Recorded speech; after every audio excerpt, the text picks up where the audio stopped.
Om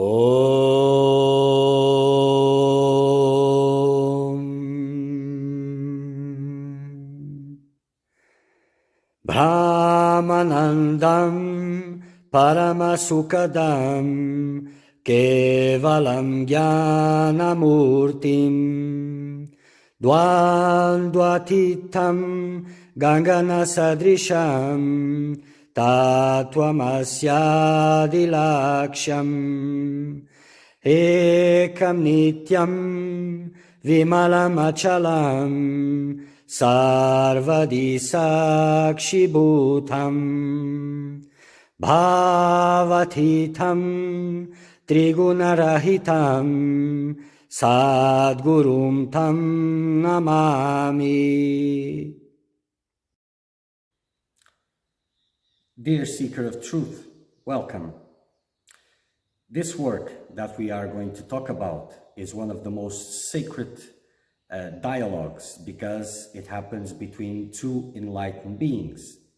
One is Ashtavakra, the other is King Janaka, which was Ashtavakara's disciple. So in it you will have a glimpse of the instruction of an enlightened being so that you can achieve liberation, and also the vision of how a liberated being stands, acts, what is his experience.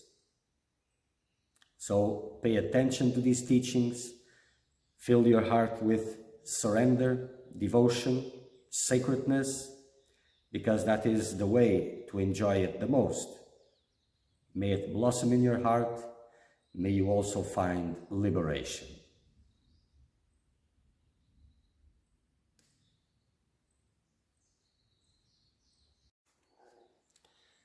Moving on, Ashtavakra Samhita, 13th chapter, Happiness.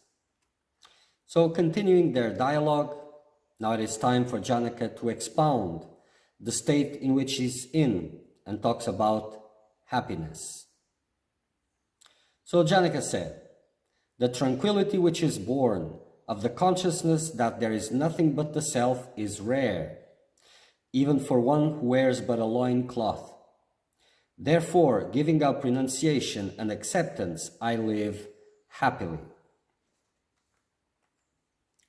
So he is talking about the state of self-realization. It is very important to make this distinction because by reading this, it can be interpreted that he is giving up renunciation and acceptance as a spiritual practice. But of course he is, because he already has realized the self. So no need for this practice. He went through them already. So this tranquility which is born of the consciousness that there is nothing but the self is rare, because this is the state of self-realization. Because this consciousness that there's nothing but the self, it is only through self-realization. It's not an hypothesis. So this tranquility, this blissful state is rare. Even for one who wears but a loincloth, even for one that has renounced everything, it is still rare. It's not synonymous with self-realization. Therefore, giving up renunciation and acceptance, I live happily. I live in the natural state, because these practices, they presume that there is still ego consciousness, there is still attachment to body-mind. So this is why renunciation is a must, when there is this consciousness of body-mind, wherein there is still identification with body-mind. But after self-realization, it is pointless. There's no need. It has been achieved.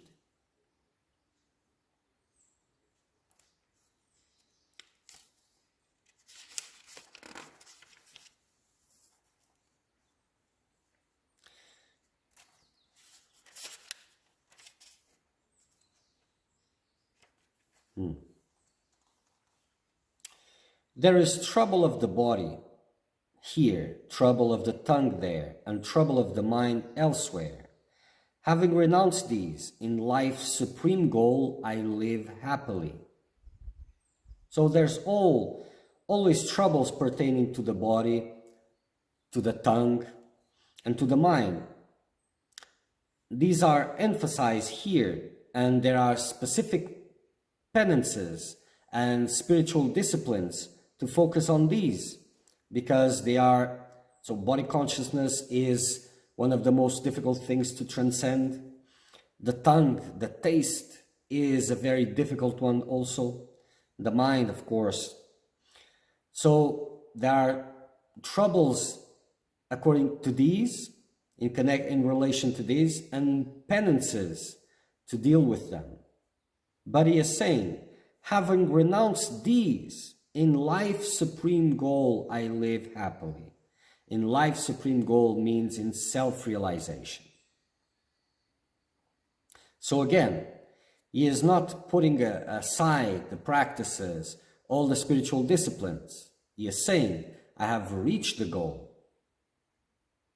Now I renounce all these practices because they were supposed to bring me here. And in life's supreme goal, which is self-realization, I live happily.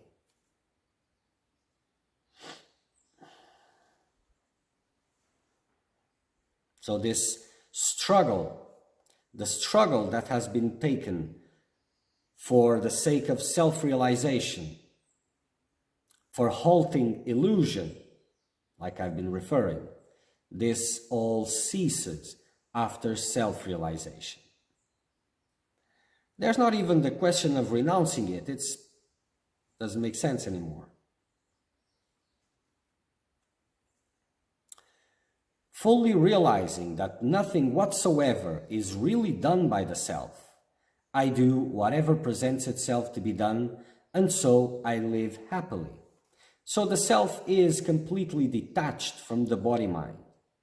So nothing whatsoever is really done by the self. The I is not doing anything. If anything is happening, it is from the body-mind, not from the self. So I do whatever, because it is, and he is saying, fully realizing, it's not a concept, fully realizing that nothing whatsoever is done by the self. So after self-realization, I can see that nothing is done by the self. So I do whatever presents itself to be done, and so I live happily. Is not distinguishing anymore what is good and what is bad.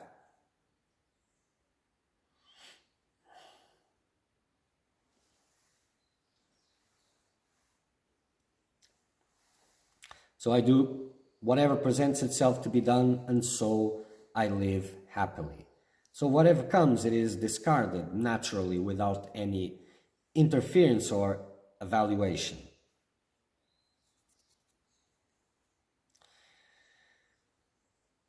The yogins who are attached to the body insist upon action or inaction. Owing to the absence of association and dissociation, I live happily. So the yogins who are attached to the body insist upon action or inaction, depending on circumstances, on types of seekers.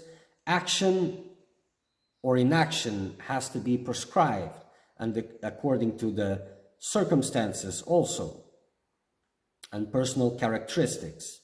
So it's not either or, it depends on the seeker. But in this case, after self-realization, owing to the absence of association or dissociation with the body, so this is self-realization, I live happily. No need for these criteria of action or inaction. No spiritual disciplines are required anymore and make no sense, because self-realization is there. I've reached my goal. I've reached the end, and I'm not disturbed by these phenomena.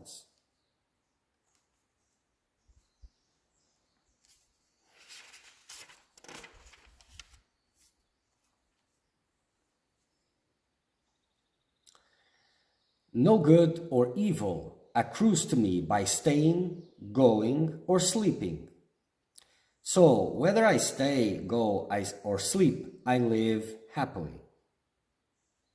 So good and evil are results of actions. Actions pertains to the body and the mind.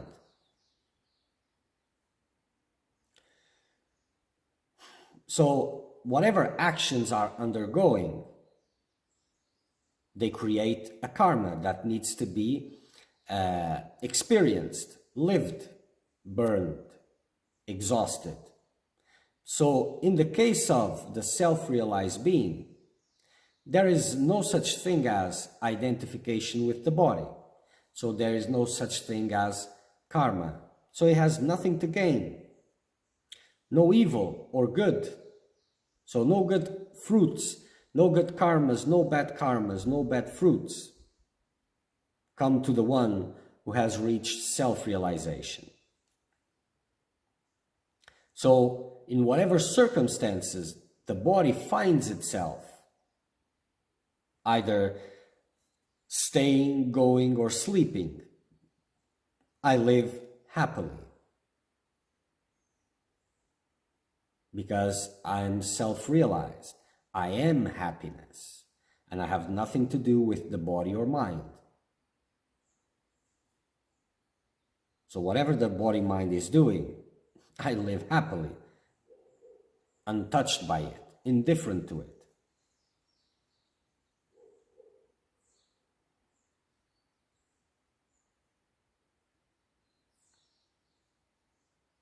I do not lose by sleeping, nor gain by striving.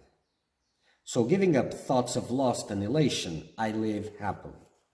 As someone who is identified with the body-mind, unaware of its real nature, and that means without self-realization, it doesn't matter if you have concepts or not, it doesn't make much of a difference. There's always something to gain or something to lose. That's how it is.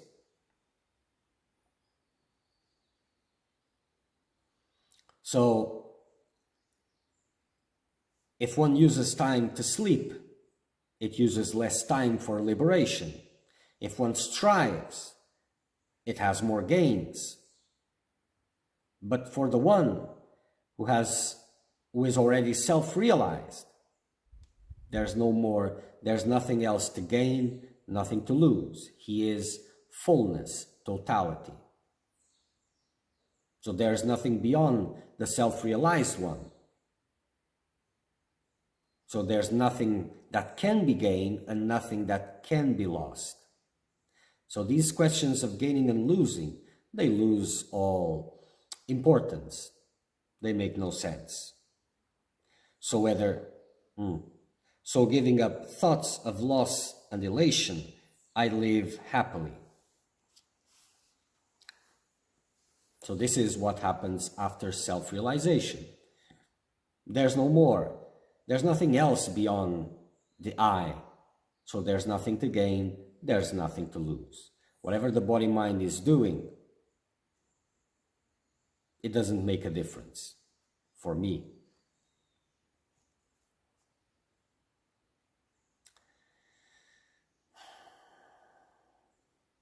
Observing again and again the inconsistency of pleasure and pain under different circumstances, I have renounced good and evil and live happily.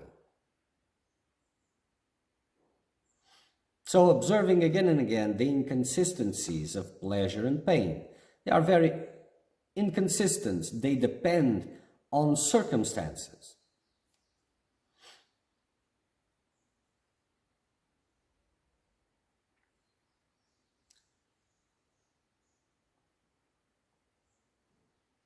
So observing again and again the consistency of pleasure and pain under different circumstances, they are not absolute concepts.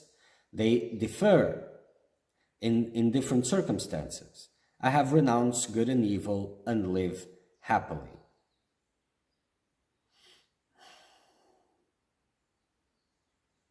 So even even that there is observation of this as a concept, you cannot be fully rid of this without self-realization, because you're always being grabbed by one or another at some moment, at some point. But through self-realization, there's the term, I have renounced good and evil because I have transcended them. And I live happily. I live in my natural state. And that doesn't mean, it says nothing about the body-mind.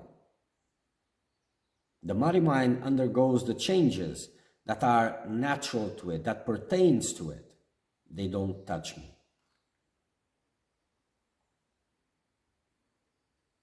So here is Janaka speaking about his state of self-realization, of happiness, and emphasizing that for him, there's no more need for these practices, for these renunciations, because he has reached the final goal. He is not saying, look, that is bad, you shouldn't do that. He is talking about himself, his state of self-realization, not as a prescription of practices for others. For the one who is sleeping, who is not self-realized, should look on the words of Janaka and as a guide, as a way to position himself, and understanding that the practices that he was mentioned, he already went through them. And it's important to maintain. But this vision of the enlightened one is also important to have. They both work hand in hand. Spiritual practices halt illusion, diminish the power of illusion. They don't bring self-realization. But without them, there's no self-realization, because they are halting illusion, and they are reducing the power that illusion has in you, so that you can tune more and more with the self and reach self-realization. Okay. Om Purnamada Purnamidam Purnat Purnamudachyate Purnasya Purnamadaya Purnameva Vashishyate. Om Shanti Shanti Shanti.